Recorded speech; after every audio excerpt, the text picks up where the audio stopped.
তোমাদের 11 প্রথম সেমিস্টারের কিছু গুরুত্বপূর্ণ প্রশ্ন নিয়ে আলোচনা করব। প্রশ্নগুলো অবশ্যই তোমরা একবার হলেও দেখে যাবে। প্রশ্নগুলো থেকে অনেকগুলোই তোমরা কমন পাবে। প্রথম প্রশ্ন, পুঁই পাতায় জড়ানো দ্রব্যটি কি ছিল? তোমরা জানো পুঁই পাতায় জড়ানো দ্রব্যটি চিংড়ি মাছ ছিল, অপশান ক। এরপরে দেখো পরের প্রশ্ন, সহায় হরি স্ত্রীর নাম কি ছিল? এক মানে ক অপশান সম্পূর্ণা, খ ত্রিফলা, গ নিমপূর্ণা, ঘ অন্নপূর্ণা। তো আমরা জানি পুঁইমাচা গল্পে সহায় হরির স্ত্রীর নাম অন্নপূর্ণা ছিল। তো অপশান ঘ আমরা বেছে নেব। এরপরের প্রশ্ন দেখো, যত পাথুরে বোকা সব মরতে আসে আমার ঘাড়ে। পাথুরে বোকা কথাটির অর্থ কী? অপশানগুলো দেখে নাও। ক পাথরের মতো বোকা, খ পাথরের মতো শক্ত, গ যুগ যুগ ধরে মেয়েরা পুরুষের অত্যাচার নীরবে সহ্য করে আসছে, ঘ যার মাথা পাথরের মতো নিরেট বোঝালেও বোঝে না। তো আমরা উত্তরটি বেছে নেব ঘ। পরের প্রশ্ন দেখো, খেন্তির হাতের সেফটি পিনটার বয়স খুঁজিতে গেলে কোন যুগে গিয়ে পড়তে হয়? আমরা দেখেছি পুঁইমাচা গল্পে প্রাগৈতিহাসিক যুগের কথা উল্লেখ রয়েছে। তো এখানে সোজাসুজি উত্তর হয়ে যাবে খ, অপশান খ। এরপরের প্রশ্ন দেখো, বরজপোতার বন থেকে 15-16 সের ভারী মেটে আলু তুলেছিল। কে তুলেছিল? দেখো রাধি, খেন্তি, সহায় হরি, দুর্গা। এখানে তোমরা একটা ডাউট আছে, সেটা হচ্ছে কি ডাউট? কেননা বরজপোতার বনে কিন্তু খেন্তি এবং সহায় হরি দুজনেই গিয়েছিল, কিন্তু আলুটা কে তুলেছিল? এখানে আমরা সোজাসুজি উত্তরটা জেনে নিই। উত্তর হচ্ছে সহায় হরি তুলেছিল, অপশান গ। এর পরের প্রশ্ন, এই সংসারের ক্ষীর, স্বর, দুগ্ধ, দধি, মৎস্য, মাংস সকলই তোমরা খাইবে, আমরা কিছু পাইব না। উক্তিটি কার? এখানে উক্তিটি তোমরা জানো বিড়াল প্রবন্ধ থেকে নেওয়া। এখানে অবশ্যই খ অপশান হবে বিড়ালের। এর পরের প্রশ্ন দেখো, অধর্ম চোরের নহে, অধর্ম কার? অপশান ক দরিদ্র মানুষের, খ জমিদারের, গ কৃপণধনীর, ঘ কমলাকান্তের। অপশান গ এখানে উত্তর হবে কৃপণধনীর। পরের প্রশ্ন আমরা দেখে নিই, কমলাকান্তকে আফিমের নেশা করতে হয়েছিল কেন? এখানে অপশান ক সত্যান্বেষীর দৃষ্টিতে সমাজকে দেখার জন্য, খ মনের দুঃখ ভোলার জন্য, গ অবসর বিনোদনের জন্য, ঘ নেশা ছাড়া তিনি থাকতে পারতেন না বলে। অবশ্যই এখানে অপশান আমরা নিয়ে নিব।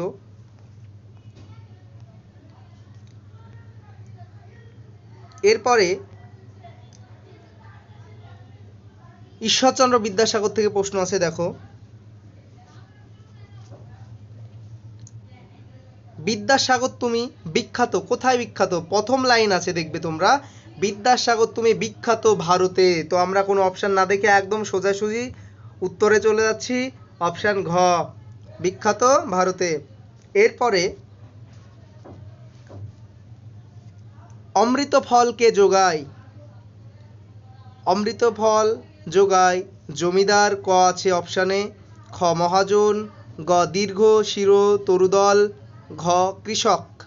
এখানে ঈশ্বরচন্দ্র বিদ্যাসাগরে আমরা একটাই লাইন পাই, সেটা হচ্ছে যে গ অপশান দীর্ঘ শির তরুদল। পরের প্রশ্ন, কার মধ্যে সকল কালের কেতাব, সকল কালের জ্ঞান রয়েছে। অপশানগুলো দেখে নাও। মন্দিরের মধ্যে খ, অর্থভাণ্ডারের মধ্যে গ, ভালোবাসার মধ্যে ঘ, মানুষের মধ্যে। তো এখানে আমরা দেখে নিই অপশান ঘ, মানুষের মধ্যে। পরের প্রশ্ন, সাম্যবাদী কবিতায় সাক্ষ্যমণিকে মানুষের মহাবেদনার ডাক শুনে রাজ্য ত্যাগ করতে দেখা যায়। এই সাক্ষ্যমণির প্রকৃত নাম কি? এখানে সাক্ষ্যমণির প্রকৃত নাম হবে সিদ্ধার্থ। অপশান ক।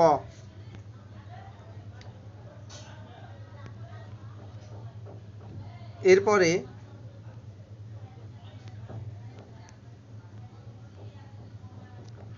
আমরা পরের প্রশ্নে চলে যাই।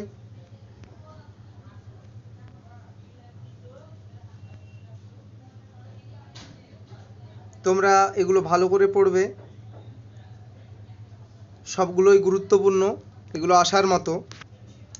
এরপরে দেখো, বিশাল ডানাওয়ালা এক থুতথুড়ে বুড়ো থেকে নেওয়া।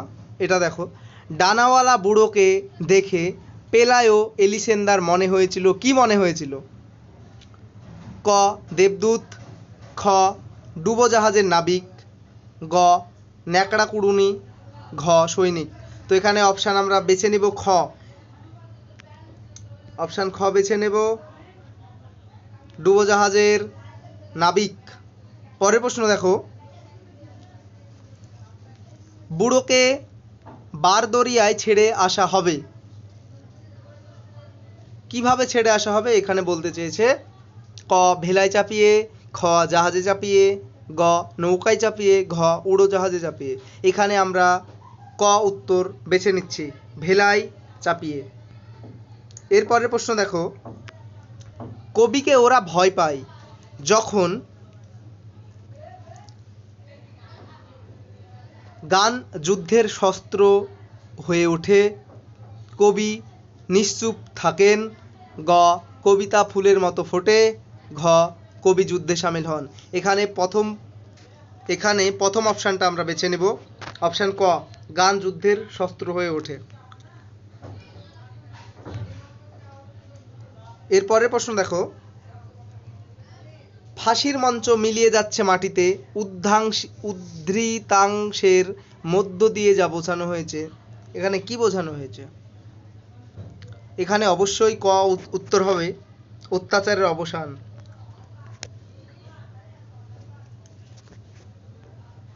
পরের প্রশ্ন দেখো,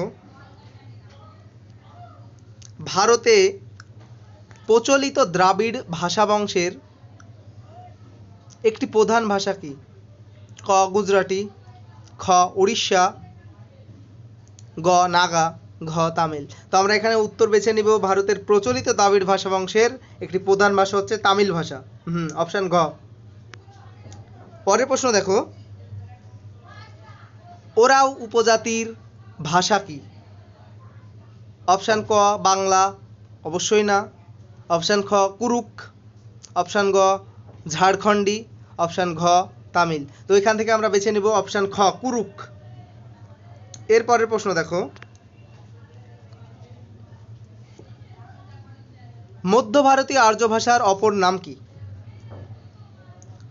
ক, ছান্দস, খ, প্রাকৃত, গ, সংস্কৃত, ঘ, অবধি। তো আমরা এখানে উত্তর বেছে নিব খ, প্রাকৃত। এর পরের প্রশ্ন দেখো, প্রাচীন বাংলা ভাষার আনুমানিক সময়সীমা হলো। এখানে কোনো অপশানই দেখছি না, আমি প্রথম অপশান বেছে নিচ্ছি। পরের প্রশ্ন দেখো, ব্যবহারিক বৈচিত্র্যের নিরিখে ভাষাকে দুটি ভাগে ভাগ করা যায়, যথা কেমন? ক, শুদ্ধ অশুদ্ধ, খ, কথ্য লেখ্য, গ, সাধুচলিত, ঘ, প্রাচীন নবীন। তো এখানে আমরা উত্তরটা বেছে নেব গ, সাধুচলিত। পরের প্রশ্ন দেখো, লিচু এবং চা শব্দ দুটি কোন ভাষা থেকে বাংলায় এসেছে?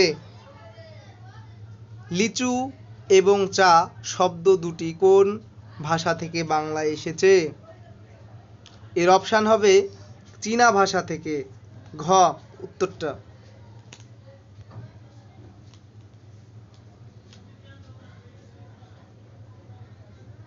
পরের প্রশ্ন, পশ্চিমবঙ্গের পশ্চিমাঞ্চলে কোন উপভাষার ব্যবহার দেখা যায়? পশ্চিমবঙ্গের পশ্চিমাঞ্চলে কোন উপভাষার বৈশিষ্ট্য দেখা যায়? সেটা হচ্ছে যে কামরূপী উপভাষা, অবশ্যই কামরূপী উপভাষা এখানে হবে। অপশান গ। পরের প্রশ্ন দেখো, অভিশ্রুতি যে উপভাষার বৈশিষ্ট্য সেটি হলো কি ভাষা? অবশ্যই আমরা এই অপশান বেছে নেব, রাঢ়ী। পরের প্রশ্ন দেখো, হরপ্রসাদ শাস্ত্রী আবিষ্কৃত চর্যাপদের পুঁথিটির নাম কি? তোমরা সকলেই জানো হরপ্রসাদ শাস্ত্রী 1907 খ্রিস্টাব্দে নেপালের রাজদরবারের গ্রন্থাগার থেকে পুঁথিটি আবিষ্কার করেছিল। তো সেখানে লেখা ছিল চর্যাচর্য বিনিশ্চয়। উত্তর ঘ। এর পরের প্রশ্ন দেখো, খুব সহজ প্রশ্ন, শ্রীকৃষ্ণ কীর্তন কাব্যটি মোট কটি খণ্ডে বিন্যস্ত? এটা অপশান খ হবে, সেটা হচ্ছে 13টি খণ্ড। আজকে এই পর্যন্তই। নেক্সট খুব শীঘ্রই ভিডিও আসতে চলেছে। ভিডিও ভালো লাগলে লাইক, সাবস্ক্রাইব, কমেন্ট করতে ভুলো না। ভালো থেকো, ভালো করে পড়াশোনা করো এবং এগিয়ে চলো।